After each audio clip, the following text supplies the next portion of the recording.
네, 시장에 대한 전략 꼼꼼한 분석은 이분과 함께 하시죠. 김선영 LNS홀딩스 대표 모셨습니다. 대표님 안녕하세요. 맞습니다.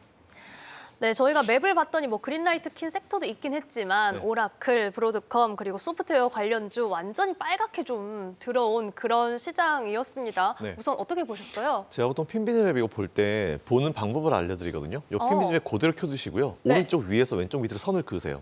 그럼 이제 왼쪽 위에는 대형주들 몰려 있고요. 오른쪽 밑에는 중소형주들이 몰려 있어서 그렇죠. 이제 평균적으로 봤을 때 이제 오른쪽 밑에가 푸릇푸릇하다 싶으면 이제 어젯밤에는 아무래도 대형주 M7보다는 러셀 리턴 쪽이 좋았겠구나, 중소형주의 시세구나라고 좀 생각할 수 있고요. 왼쪽 위에가 푸릇푸릇하면은 이제 이제 M7 위주로 올라갔구나라고 좀 생각하시면 될 것 같습니다. 네. 근데 사실 우리가 바라는 거는 전부 다 파란 거죠. 이제 그린벨트를 굉장히 원하고 있는데 일단 최근에 보시면 이제 여러 가지 이슈들이 좀 많이 엮이면서 이제 시장 전반적으로 좀 변동성이 좀 큰 것 같습니다. 아무래도 지난주에 FOMC는 뭐 잘 지냈다라고 하면 잘 지낸 것 같고요. 우리나라도 이제 쿼터플 이칭들이 잘 지난 것 같은데 이번 주는 사실은 제가 보통 매달 이제 FOMC가 있는 달에는 이번 달은 FOMC가 제일 중요합니다라고 말씀을 드리는데 이번 달은 제가 그건 아니고 FOMC도 있지만 사실 중요한 건 이번 주 19일 날에 낸 BOJ 통화정책 회의. 네, 그게 사실은 전 세계 지금 이 자금들을 많이 지금 컨트롤하고 있는 상황이기 때문에 일단 이번 달만큼은 FOMC보다는 이제 아무래도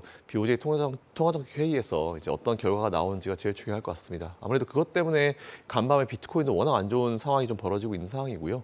그리고 저는 원래는 12월 달 BOJ 회의에서 이제 금리 인상 가능성이 그래도 많이 커졌다라고 했는데 지금 거의 뭐 시장은 그냥 기정사실화 시키는 것 같아요. 근데 중요한 포인트는 뭐냐면 이제 이 NK 트레이드 청산이라는 물량도 사실 올해 처음 나온 게 아니고 작년부터 이미 좀 나왔었던 그랬죠. 이제 이슈이기 때문에 네. 뭐 새로운 이슈가 해서 너무 크게 걱정하실 필요 없을 것 같다는 말씀드리고요.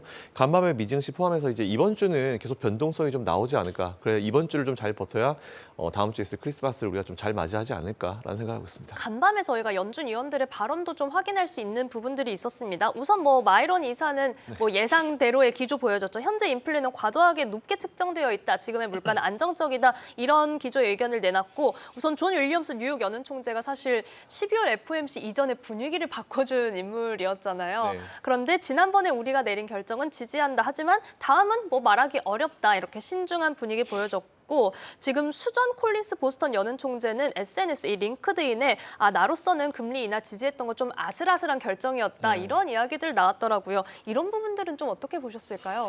일단 전체적인 그림은 이번에 연준에 이제 다 플러스에서 나왔던 것처럼 이제 시장이랑 또 갭이 많이 벌어져 있어요. 시장은 한 두세 번을 내년에 원하고 있는데 네. 일단 연준은 한 번 정도를 얘기를 한 것 같고요. 그쵸. 뭐 보수적으로 좀 본 것 같은데 그게 뭐 1월이라고 아마 생각하시는 분들은 없을 겁니다. 그래서 일단 1월은 금리 인하를 안 하는 쪽으로 가니까 시장이 최근에 그거에 대한 조금 불만에 대한 그런 것들이 조금 이제 시장에 나오고 있는 것 같고요.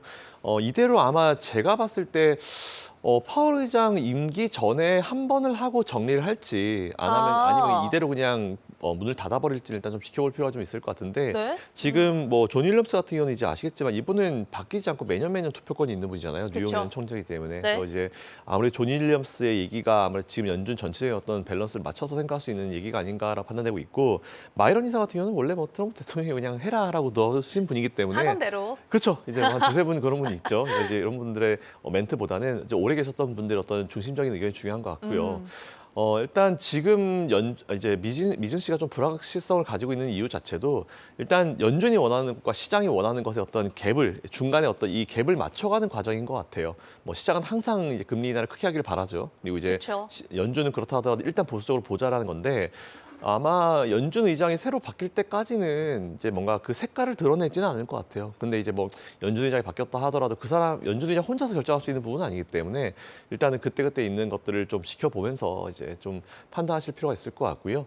일단 뭐 이제 확실히 이제 인수인계 과정으로 넘어가는 과정이기 때문에 색깔을 강하게 드러낸다기보다는 이제 뭐 다음으로 넘기는 그런 과정이 나올 것 같아서 지금부터 이제 새로 들어오시는 그런 이 위원들의 어떤 멘트들도 좀 같이 지켜볼 필요가 있지 않을까라고 생각하고 있습니다. 네, 이런 가운데 이제 내년에 제롬 파월 의장과 함께하는 FOMC가 4번이 기다리고 있는 상황이고 차기 연준 의장에 대해서 이제 얘기를 해주셨는데 네. 지금 새롭게 또 인물이 등장을 하면서 네. 한 명으로 굳어지는 듯 캐비넷실 위원장으로 굳어지는 듯 하다가 이제 두 캐빈이 됐습니다. 네. 저희가 이 폴리마켓의 화면도 잠깐 준비를 했는데 거의 40대 40 약간 이런 식으로 네. 약간 가능성이 비슷하게 점쳐지고 있고 사실 네. 시장에서는 워시가 좀 낫다. 네. 그리고 뭐 트럼프 대통령의 측근들도 헬시스로 하면은 너무 가깝다라는 그쵸. 우려가 좀 나올 수 있습니다. 이랬다고 하더라고요. 그렇죠. 해시스는 좀 가깝긴 해요. 많이 가깝죠. 그러니까 연준 위원들이나 이사를 넣는 건 알겠는데 이게 연준 의장을 넣는다는 건 좀 그랬고요. 그래서 저도 사실은 네. 해시보다는 워시가 더 가능성이 있다라고 판단한 게 이분은 사실 지난 제가 알기로는 2018년도죠. 이제 그때 당시 파월 의장이랑 입하전이었는데 그때 이분이 그랬죠. 넘버 2였어요. 그때 이제 안 맞습니다. 되셨거든요. 안 됐는데 이분은 진짜 금융통이고 그리고 또 이건 좀 TMI, 뭐 불필요한 TMI이긴 한데 이분이 현재 지금 쿠팍 이사회 의장이에요. 맞아요. 이사회 이제 임원으로 있어요. 그렇죠. 네, 그래서 그런 것도 있어서 여러분 혹시 모르시는 분들은 체크해 보시면 될 것 같은데 지금 저는 워시가 좀 더 적합한 인물이라 보고 있어요. 그러니까 이분이 된다 하더라도 사실은 이분은 오히려 그 칼라일 출신이 파월 의장 가다리 이분은 이제 JP 모건인가 그 모건 스탠리 출신이거든요. 그래서 월가 출신이기도 네. 하고 원래 변호사 출신이기도 하고 그러니까 젊으신 분인데 정말 할 거 다 해보신 진짜 경제 통이라 불리는 분이기 때문에 워시가 된다고 했을 때 저는 불만이 전혀 없는 것 같아요. 오히려 워시가 좀 더 낫고 우리가 이제 그 이후에 경제 정책이나 이분의 방향성 같은 걸 생각할 때는 좀 명확하게 보이는 분이기 때문에 저는 오히려 워시 쪽이 좀 더 낫지 않을까 판단되고 있고 해시는 말 그대로 진짜 너무 가까워요. 너무 가까워서 아마 이렇게 가고 있는 분위기인 것 같은데 일단 지켜봐야죠 그것도 끝까지. 해시에 대해서는 뭐 연준 독립성 우려가 불거진다 이런 네. 부분이 있었는데 사실 워시도 그럼에도 불구하고 트럼프 대통령이 이제 언급을 한 거는 네. 금리 인하에 동의를 하는 인사일 거라고 보기 때문이겠죠, 그건? 그렇죠. 근데 사실 예전에 파월 의장도 그랬어요. 파월 의장 선택할 때도 그래도 내 의견이 잘 반영될 것이다라고 이제 선임을 했는데 말 안 들었죠. 그죠. 이제 파월 의장 같은 경우는 이제 더 시장을 보고 많이 하신 분인데 워시 같은 경우도 제가 봤을 때는 본인의 이 의사를 좀 많이 좀 필요하실 수 있는 분이기 때문에 파월 의장이 그렇게 쉽게 컨트롤할 수 있는 인물은 아니에요. 근데 이제 중요한 포인트는 파월 의장과 함께 이제 파월 의장 때 연준 의장이 되지 못했던 분이 다시 올라오셔서 지금 가능성이 높아졌다는 부분이고 굉장히 젊은 분이기 때문에 일단 뭔가 좀 유연한 사고도 충분히 기대를 해볼 수 있지 않을까라고 생각하고 있고 제일 중요한 포인트는 지금까지는 보면 아시겠지만 벤 버냉키부터 이제 쭉 연준 의장분들을 모두를 보시면 이제 상대적으로 좀 비둘기파 느낌이 좀 있었고요. 그리고 시장과 소통을 되게 잘하신 분들이에요. 그래서 케빈 허시가 과연 이걸 어떻게 할 것인가, 소통을 잘하면서 진행할 것인가 하는데 케빈 허시 이분의 좀 장점이 또 하나 있어요. 이분은 TV 같은 거 출연하는 거 되게 적합한 인물이거든요. 아, 그래요? 네, 그래서 오히려 그런 거 유연해가지고 오히려 트럼프 대통령이 그래서 좀 더 좋아할 수 있을 것 같아요. 그러니까 사고도 그렇고 이제 방송이라든지 이런 것도 그렇고 되게 유연하게 할 수 있는 분이기 때문에 저는 지금 봤을 때는 제일 최적의 인물이 아닌가라고 판단되고 있고 시장이랑 소통도 저는 그렇게 크게 걱정은 안 돼가지고 뭐 그거는 우리가 좀 잘 지켜보시면 될 것 같습니다. 네, 여기에 재미로 보는 예측 케빈 워시에 대해서 48%, 케빈 헤셋에 대해서 42% 베팅하고 있는 지금 시장 분위기입니다. 이어지는 내용들도 같이 체크를 해보시죠. 여기에 이제 이번 주 앞서서도 이제 지표가 많이 있기 때문에 이 부분 체크를 잘 해야 한다라고 말씀을 해주셨는데 당장 오늘 밤에도 이제 비농업 고용, 이제 고용과 관련된 데이터들이 또 발표가 될 예정이고 이번 주에 또 마이크론 실적 뭐 이런 것도 있긴 합니다. 이런 지표 하나하나가 사실은 이제 좀 시장과 시차가 좀 맞아지지 않나 이런 생각이 들어서 영향력이 좀 궁금해요. 그게 조금 의미가 있어요. 사실 그동안 시차가 너무 안 맞아가지고 몇 달 전에 나오니까 9월 PCL이 저희가 얼마 전에 봤으니까요. 그렇죠. 근데 이제 아마 12월부터 좀 맞춰질 수 있을 것 같아서 이제 정상화되고 있다라고 좀 보시면 될 것 같은데 일단은 여전히 연준은 이제 고용과 CPI 물가 상승 사이에서 굉장히 고민을 많이 하고 있어요. 근데 일단 현재 최근에 봤을 때는 고용이 아무래도 확실히 둔화가 되었다라는 느낌은 있는데 고용 관련은 제가 좀 자주 말씀드렸지만 지금은 좀 되게 왔다 갔다 많이 할 시기고 이동이 많은 상황이다. 맞아요. 네. 네, 지금 보시면 AI 기업만으로도 보더라도 굉장히 이동이 많잖아요. 그쵸. 서로 지금 인재를 확보하려는 그런 액션들이 있기 때문에 그런 전반적인 부분을 좀 생각하셔가지고 체크해 보실 필요가 있을 것 같고 그리고 일부 기업들은 기업의 상황에 따라 가지고 이제 이런 그 고용에 대한 부분을 많이 컨트롤을 많이 해요. 특히 이제 퇴직들을 많이 시키죠. 이제 회사에서 내보내 액션들이 좀 많이 나오고 있는데 그게 사실 경기에 대해서 문제가 있는 건 아니니까 뭐 경기랑 연결시키실 필요 없을 것 같고 기업의 어떤 경영 효율화 이런 것과 연결되는데 오히려 최근에 이제 해고를 좀 많이 하는 그런 기업들 같은 경우는 아무래도 직원들을 내보내면 이제 고정비가 이제 줄어드는 거잖아요. 그쵸? 아무래도 비용이 네. 줄어드는 거기 때문에 재무제표가 좀 이뻐져가지고 실적이 좀 개선이 돼 보이는 그런 느낌이 좀 있습니다. 그렇기 때문에 이제 그런 해고를 많이 하는 기업들을 나쁘게 볼 게 아니고 기업에 문제가 없다라고 하면은 오히려 재무제표가 더 이뻐지고 실적이 더 개선될 수 있는 부분이 있기 때문에 그렇게 연결하시면 될 것 같고요. 그리고 물가 상승률 같은 경우도 최근에 좀 많이 안정을 찾고 있죠. 근데 이제 연준이 바라보는 그 2%라는 그 시각, 물가 상승률 2%라는 시각을 과연 파월 의장이 끝날 때까지 본인의 어떤 지금 이제 유산을 많이 생각을 얘기를 하더라고요. 그래서 2%대까지 과연 어떻게 될지 모르겠지만 그것도 네. 우리가 눈여겨볼 필요가 있을 것 같고 그리고 소매 판매 아무래도 이제 어제 중국이 소비가 꺾였다라는 얘기가 나오면서 12월 달 사실 크리스마스도 있고 소비가 굉장히 많이 이루어지는 달이잖아요. 근데 현재까지 미국에서 그렇게 소비가 꺾이는 느낌은 없긴 없어요. 다행히. 근데 이제 소매 판매에 대한 부분은 우리가 뭐 여러 기관을 통해서 되게 자주 발표되는 그런 지표이기 때문에 하나하나 보면서 너무 마음 쓰실 필요는 없긴 하지만 그래도 12월, 뭐 11월 계속 좀 기대를 해볼 만한 상황이니까 예상치를 크게 벗어나지만 않으면 뭐 시에 크게 영향을 미칠 것 같지는 않아요. 근데 중요한 포인트는 지금 여전히 소비는 살아있다는 부분이기 때문에 고용과 물가와 소매 판매 소비를 다 봤을 때는 그래도 견조한 수준 이상의 어떤 흐름이 나올 거니까 이거 가지고 시장이 크게 영향을 받는 부분은 많지는 않을 것이다. 하지만 뭐 변동성에 대한 부분은 이번 주에 BOJ가 있기 때문에 그건 어쩔 수 없이 우리가 겪고 가야 될 상황이기 때문에 좀 잘 묵묵히 이겨낼 필요가 있다라는 생각을 가지고 있습니다. 네, 자 이번에는 기업에 대한 이야기 해보겠습니다. 간밤의 주인공으로 우선 좀 테슬라를 꼽아봤는데 무인 로보택시 관련해서 투자자분들도 그렇고 뭐 정말 많이 기다리신 분들 많이 계셨을 것 같아요. 여기에 장중 최고가 이제 경신하면서 앞으로 상방 더 뚫어낼 수 있을지 이 부분이 제일 궁금하거든요.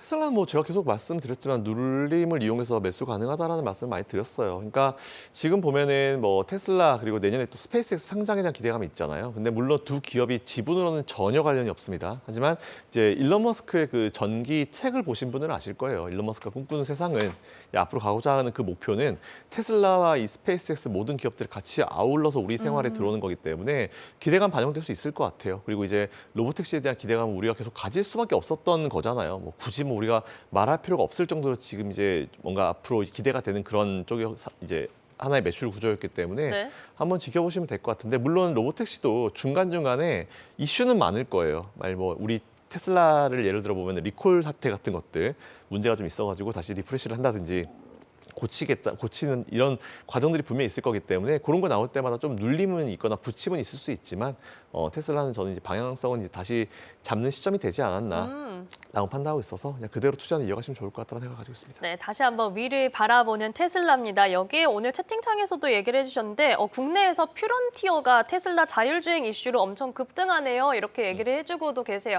우리나라에서도 관련 섹터가 오늘 움직이고 있고 앞서 스페이스X 얘기도 해주셨으니까 차례대로 한번 좀 점검을 해볼게요. 자율주행 관련주 나머지 기업들도 저희가 이 이슈에 기대해서 같이 좀 기대감 가져도 될까요? 그렇죠. 자율주행. 근데 이제 우리가 테슬라형 이제 각 기업들마다 자율주행의 스타일이 달라요. 어떤 기업은 이제 위에서 이제 위성을 때리고 어떤 기업은 카메라를 보는 기업인데 테슬라 같은 경우는 사실 카메라잖아요. 그렇죠. 그래서 이제 우리나라가 잘 아시겠지만 테슬라에 카메라를 넣는 기업들도 있어요. 이노텍 같은 기업들이 주고 있기 때문에 일단 테슬라 관련 기업들이 이제는 슬슬 꺼내셔가지고 관심을 좀 가지셔도 되지 않을까. 그동안 테슬라 주가의 어떤 분위기에 따라가지고 우리나라 2차전지 관련주라든지 뭐 테슬라 관련주로 불리는 기업들이 변동성이 좀 되게 많이 심했던 건 사실이거든요. 그래서 테슬라가 방향성이 좀 잡아지고 주가가 좀 다시 안정을 찾기를 많은 사람들이 좀 바라고 있었는데 그 사이에 뭐 일론 머스크 정치했죠. 막 온갖 걸 다 하면서 진짜 제발 회사만 운영해 주세요라는 생각을 좀 가지고 있었는데 이제는 그 모든 이제 외부적인 불필요한 이슈들이 많이 정리가 됐다라고 판단되고 있고 그리고 주가도 충분히 쉬어줄 만큼 쉬어졌고 이제는 그동안 쌓아왔던 것들에 대한 결론을 이제 슬슬 낼 수 있는 시기가 됐기 때문에 테슬라는 올해 지금 좀 계속 관심 가지시라고 말씀드렸고 내년에는 좀 올해와는 다른 흐름이 나오지 않을까라는 생각하고 있습니다. 지금 그 일론 머스크 정치에 또 이야기해 주시니까 진짜 올 한 해가 좀 지나가는 것 같습니다. 그래도 여름 지나고 이제 좀 본업에 복귀를 하면서 최근에 월가에서도 일론 머스크 약간 전투 모드로 돌아왔다 이런 이야기도 나오고 있습니다. 자, 그렇다면 스페이스X 상장 기대감과 관련해서 또 이 우주항공 섹터도 최근에 좀 들썩들썩하는 그런 분위기가 있더라고요. 맞아요. 우리나라도 이번에 의미가 있었던 게 최근에 그 한화에어로스페이스가 이제 민간 우주선을 또 했잖아요. 그쵸.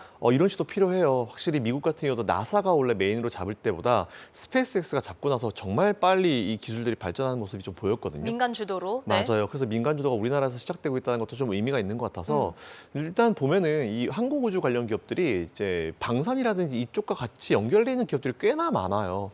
그렇기 맞아요. 때문에 이제 네. 우리가 보통 항공 우주 그리고 방산 이쪽도 같이 좀 보시면은 뭔가 공통 고리가 나오니까 그것도 한번 참고해 보시면 좋을 것 같은데 확실히 제가 누가 1년 전에 저한테 혹은 2년 전에 저한테 우주항공주 투자 어떻게 생각하세요라고 하면 저는 항상 똑같은 말 했어요. 투자 물론 가능하지만 길게 봐야 될 거다.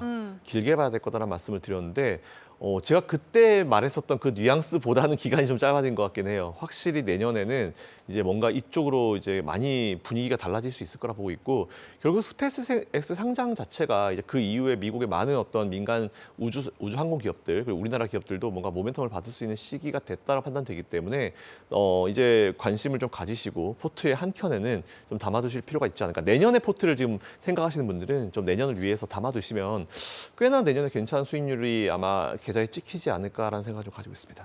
네, 이렇게 우주항공 섹터에 대한 의견도 여쭤봤고요. 반도체 대표주 좀 점검해 보겠습니다. 우선 삼성전자 강보합에 그치고 있고 SK하이닉스가 낙폭 조금 더 키웠네요. 1.62% 내림세 가져가고 있습니다. 최근에 이런 반도체주들이 조금 빠지고 있다 보니까 이때를 그래도 우리가 기회로 삼아야 될지 사실 앞서 저희가 긍정적인 소식도 좀 체크를 했었잖아요. 네. 그러니까 이게 항상 그렇지만 이제 기업이랑 시장이 바라보는 시각이 달라요. 지금은 이번 주는 어쩔 수 없어요. 이 단기 시장 자체가 어떻게 컨트롤할 수가 없거든요. 그러니까 일본이 네. 너무 수십 년 동안 이제 자금들을 전 세계에 많이 뿌렸어요. 근데 이게 또 저는 한편으로는 지금 여러분들이 매수를 하셔야 되고 도망가시면 안 되는 시점이라 판단되는 게 생각을 해보세요. 일본에서 지금까지 거의 금리는 제로였어요. 그렇죠. 그걸 갖다가 이제 수십 년 동안 빌려서 딴 데 투자를 했죠. 근데 수십 년 동안 갈 것도 없고요. 최근에 한 4, 5년 사이만 보더라도 미증시 얼마나 올랐습니까? 맞잖아요. 그 엔비디아 같은 기업들, 미국의 템베코 같은 기업들이 얼마나 많이 나왔어요. 그러니까 그들은 거의 공짜로 이 돈을 가지고 투자를 했고 이 투자한 이 자산이 손실일 리가 없어요. 손실이면 바보죠. 그죠? 수익이 엄청나게 많이 나 있을 건데 일본이 뭐 금리를 정말 미친 듯이 올린다는 것도 아니고 적절하게 좀 올린다고 했는데 그거 가지고 막 야, 저 금리가 부담스러워서 우리는 매도하고 안 할 거야라고 하면 사실 이게 말이 안 되는 거거든요. 그래서 저는 지금 이 엔캐리 트레이드 청산에 대한 부분이 마치 뭐 미국의 어떤 언론에서는 전부 물량이 다 청산될 거라 생각하는데 아니에요. 절대 다 청산되는 일은 없고요. 그리고 그렇기 때문에 너무 우려가 과하다는 생각을 가지고 있고 그리고 두 번째로 아까 우리 앞에서도 얘기했지만 네. 작년부터 이미 엔캐리 트레이드 청산에 대한 얘기 그리고 이제 일본의 금리가 올라간다고 하는 거는 이미 작년부터 나왔던 얘기예요. 근데 새로 또 나오는 얘기가 아니기 때문에 그리고 금리를 뭐 미친 듯이 올리겠다는 얘기도 아니고 그리고 이제 일본은 금리를 정상화시키는 과정이기 때문에 그렇죠. 이게 지금 일본한테는 되게 필요합니다. 수십 년 동안 너무 길게 해왔기 때문에 문제가 되고 자금이 들어가는 건데 그래서 저는 이제 이 조정 자체가 그냥 수급으로 정리가 되는 시점이라고 판단을 해요. 그렇기 때문에 너무 크게 걱정하실 필요 없을 것 같고요. 오히려 너무 명확한 이유로 지금 지수가 빠지고 있고 종목이 빠지고 있고 물량이 나가고 있기 때문에 이거는 차익 실현 후 대기 물량이지 매도하고 시장을 나가자라는 물량이 절대 아니기 때문에 오히려 그래서 제가 눌림을 눌림이 있을 때마다 이제 매수하시고 신규 매수 추가 매수 가능하다고 말씀드린 게 그거였거든요. 그래서 만약 이번 주 같은 경우도 BOJ 통화정책회의에서 어떤 결론이 나오든지 간에 오히려 되게 좋은 매수의 기회를 주고 있다라고 생각합니다. 그래서 내년을 봤을 때 지금은 도망갈 실정 아니고요. 오히려 수익이 나신 종목 있으시면 차익 실현하시고 근데 그 사이에 중요한 포인트가 있어요. 차익 실현하실 네. 때 내가 다른 업종이 공부가 되어 있어야 돼요. 나는 이 업종을 그쵸. 아직 투자 못했는데 이쪽에서 수익이 나 있는데 이거 한번 사보고 싶어. 지금이 기회예요. 오히려 지금 차익 실현하시고 나서 근데 이걸 또 매도할 때 아깝거든요. 50% 수익 났는데 지금 40몇 %까지 떨어졌어. 괜찮아요. 그러니까 이쪽 차익 실현 하신 다음에 공부가 되어 있으신 새로운 업종으로 투자하시면은 오히려 내년에는 그게 더 계좌에 좋은 소식을 줄 수 있기 때문에 지금은 조정을 이용하셔가지고 매수를 넘어서 전 강력 매수로 보고 있습니다. 네. 강력 매수 여기에 공부가 되어 있다면 다음 섹터로도 또 넘어가 보자. 네. 저희가 좀 공부하면 좋을 sek터 좀 같이 이야기를 해주시죠. 간략하게. 일단 항공우주 되게 좋아요. 항공우주 되게 좋고요. 뭐 오늘 너무 많아서 반도체 쭉 불러드릴까요? 반도체도 좋은 것 같고요. 그리고 일본이 이제 저금리 끝나잖아요. 네. 그럼 이제 뭐겠습니까? 그동안 저금리 때문에 우리나라가 영향받았던 엔저 때문에 영향받았던 철강 관련 기업들, 그죠? 지금부터 이제 바닥치고 올라갈 수 있을 거다 판단되고 있고 양 레버리지 다 괜찮다 판단되고 있고요. 그리고 내년에는 아마 제가 봤을 때는 에너지 쪽으로 한번 난리가 날 것 같아요. 에너지? 전력이 모자라서 AI가 지금 이제 인력을 확보하고 있잖아요. 그럼 그 인력들이 확보가 되면은 그때부터 기업들이 자기가 할 수 있는 어떤 기술들을 내놓을 거라고요. 그럼 그때부터는 이제 정말 많이 필요한 게 칩과 함께 에너지예요. 끊임없이 돌려야죠. 맞아요. 그렇기 때문에 ESS 더 각광받을 것이고 어. 그리고 전선과 관련된 기업들, 전기 관련된 기업들 굉장히 많이 각광받을 거기 때문에 일단 내년은 그런 걸 위해서라도 포트폴리오를 좀 만들어 놓으실 필요가 있을 것 같다는 생각을 가지고 있습니다. 그래서 원전 관련주, 참 우리나라는 아쉽죠. 원전 잘하는데 원전을 뭐 탈원전 했다가 좀 아쉽긴 하지만 그래도 빠른 속도로 따라가고 있기 때문에 요거 한번 관심 가져보시면 좋겠다라는 생각을 가지고 있고 2차전지주 당연히 전 좋다고 보이기 때문에 이런 것들 한번 참고해 보시면 될 것 같고요. 뭐 당연히 반도체주는 들어가야죠. 요거 하나만 곁들여서 여쭤볼게요. 네. 엔터주, 엔터요. 역사적 저점이다 이렇게 얘기 나오는데 사실 개인적으로는 네. 한알령 해제에 대한 기대감이 계속 나왔다가 계속 무산되니까 네. 오히려 더 바닥을 기는 거 아닌가 이런 생각 들거든요. 그렇죠. 이게 참 우리도 그렇지만 인간사에서 그렇잖아요. 기대가 크면 실망이 크다는 말 있잖아요. 그러니까 지난번에 뭐 실컷 막 분위기 좋고 막 와 드디어 중국 가서 공연할 수 있나요?라고 얘기가 나왔는데 아직 그들은 아무 말도 없어요. 그게 왜냐하면은 결국은 지금 보면은 이제 중국은 자기들이 지금 컨셉 자체가 그래요. 모든 컨셉이 경제를 살리기 위한 건 뭐든지 하겠다. 어떤 특정 산업을 잘한다. 거기다 돈 엄청 밀어주겠다. 이거거든요. 그렇죠. 근데 엔터 산업이 활성화되기 위해서는 근데 사실 중국에서 뭔가 엔터 산업이 활성화되려고 하면은 돈을 벌어야 되는데 우리나라 가수들이 가면은 돈을 벌 수 있는 건 아니고 돈을 줘야 되잖아요. 그렇기 때문에 아마 제가 봤을 때는 자기들도 뭔가 이거 가지고 돈을 벌 수 있는 구석이 있으면 밀어줄 텐데 당장 그게 없기 때문에 솔직히 그건 좀 그렇습니다. 아, 그래서 저는 이제 엔터주에 대한 기대감이 들어갈 때 사실 지금 중국이 컨셉 자체가 어쨌든 자기들이 돈 벌 수 있는 구석을 마련하고 있는 것 같은데 중국의 엔터도 아니고 이제 우리나라 엔터 기업들이 들어가면은 뻔히 대한민국한테 좋은 걸 해주는 건데 과연 이게 맞을까라는 생각을 되게 많이 했거든요. 그래서 저는 엔터주 같은 경우는 좀 일러요. 사실 매수는 네. 가능하거든요. 나쁘지 않다 보는데 기간이 좀 길어질 수 있고 오히려 시간에 그렇겠네요. 대한 기회비용을 따질 때 엔터주보다는 다른 쪽이 좀 낫다라고 판단되는데 장기적으로 보시고 하시는 분들은 전 나쁘지 않다 보고 있습니다. 왜냐하면 뭐 BTS라든지 뭐 우리나라 기업, 우리나라 대표 가수들의 어떤 공연 같은 것들도 많이 앞으로 나올 것이기 때문에 그런 기대감을 가지고는 뭐 저점 근처에서 매수 가능하다고 판단되고 있어요. 근데 기간은 충분히 그만큼 길어질 수 있기 때문에 그거는 한번 체크해 보실 필요가 있을 것 같다라는 생각을 가지고 있습니다. 네, 오늘은 이렇게 국내 증시에 대한 섹터별 점검도 좀 두루두루 해봤습니다. 여러분들 참고를 해보시고 대표님 저희 내일도 모실 수 있죠? 네, 맞습니다. 네, 그러면 내일도 저희가 시장 전략도 마이크론 성적표도 기다려야 되는 상황이니까 이런 내용들 또 여쭤보도록 할게요. LNS홀딩스 김선영 대표와 함께했습니다. 대표님 고맙습니다. 네.